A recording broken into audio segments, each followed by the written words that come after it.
بسم الله والصلاة والسلام على رسول الله. السلام عليكم ورحمة الله وبركاته. مرحبا بكم معايا في فيديو جديد. نشارك معكم اليوم هاد السلطة الرائعة اللي هي بالباربة والقرقاع، كذلك فيها ممكن نستعملوا بيرلي او اي جبن عندنا، وكتكون فيها الثومة وزيت العود. مكونات غريبة عجيبة ولكن كتجي غزالة في المذاق وصحية جدا. نتمنى تجربوها ان شاء الله. والمكونات ديالها راها بسيطة ودغيا تتوجد ومميزة. فقط غادي ناخذ الباربه تكون عندنا مسلوقة هكا من قبل بالقشور ديالها، من بعد نزولوا ليها القشرة. انا كنسلق كميه كثيره ونحتفظ بها في الثلاجه هكا صحيحه. عندي ضريس ديال الثومه، الباربه غادي نحكها، ومن بعد غادي ناخذ ضريس واحد ديال الثومه، غادي نضيف ليه تقريبا معلقه او 2 معالق كبار من زيت الزيتون، وغادي نصهدهم فقط شويه فوق البوطه، ماشي بزاف حتى تحمر لينا الثومه تماما. غادي نحك الباربه. غنحتاج الكركاع مقلي، انا قليته غير في البانيني ونزولوا ليه القشره هكا مقلي، كيعطينا المذاق ديالو غزال. هنا خديت هذاك الضريس ديال الثومه، حكيته ضريس كبير، نحكو في حكاكه رقيقه، ومن بعد ضفت ليه معلقه ديال الزيت، نخليه غير يسخن حتى تتفاعل هذيك الثومه مع الزيت ويتنسم لينا زيت الزيتون بالثومه فقط، ونخليه جانبا يبرد. والقرقاع انا غادي نوضعه في بانيني، في الاله ديال البانيني، غير الا كان الفران مشعول نخليه يتصهد في الفران غير باش يتقرمل يسخن، ونزولوا ليه القشره ديالته كيجينا المذاق ديالو لذيذ. من بعد انا خديت هاد الحكاكه الغليظه اللي حكيت فيها الباربه، ناخذ 2 باربات 3 حسب القياس اللي حنا بغينا. انا هنا تقريبا خديت 2 ديال الباربات كبارين شويه، غادي نضيف ليهم الملحه والابزار، ضروري ما يكونوا عندنا في اي سلطه.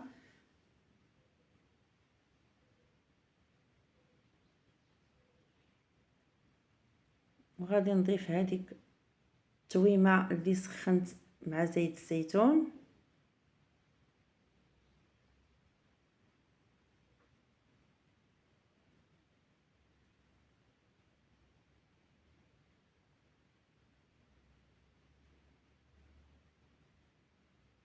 كنضيف هكا العلبه ديال البيرلي، اما نخلطوها معاه اما نوضعوها هكا غير من الفوق.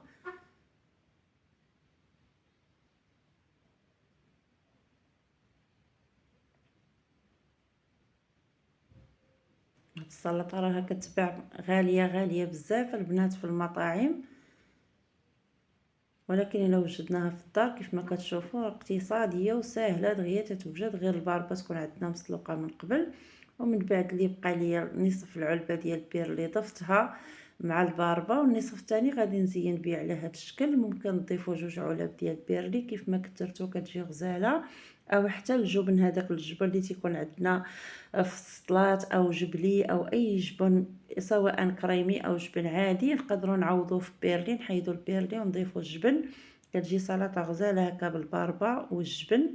غادي نكسر هذاك الكركاع قطع صغيره ونزينوها من الفوق اما بالزعتر اما بالمعدنوس، وكتجي لذيذه وغزاله ونتناولوها يعني مع اي وجبه عندنا. نقدروا هي بوحدها راها وجبه كافيه، الا كنا متبعين شي حميه راه هي ناخذوها هكا في الغدا ديالنا او في الفطور، وجبه كامله يعني فيها الباربه فيها البيرلي فيها هكا الكركاع، راها كتكون متكامله، وجبه خفيفه.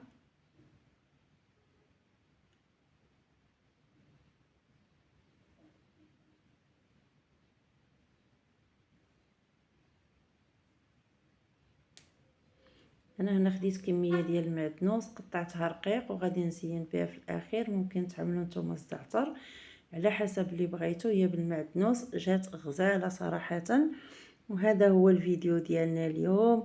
غير هاد السلطه عجباتني وجدتها وجدتها اختي وجدوها صحاباتي وجات غزاله، وبغيت نشاركها معكم. نتمنى حتى نتوما تجربوها، راها سهله بسيطه دغيا كتوجد، وبالصحه والراحه، والى فيديو مقبل ان شاء الله.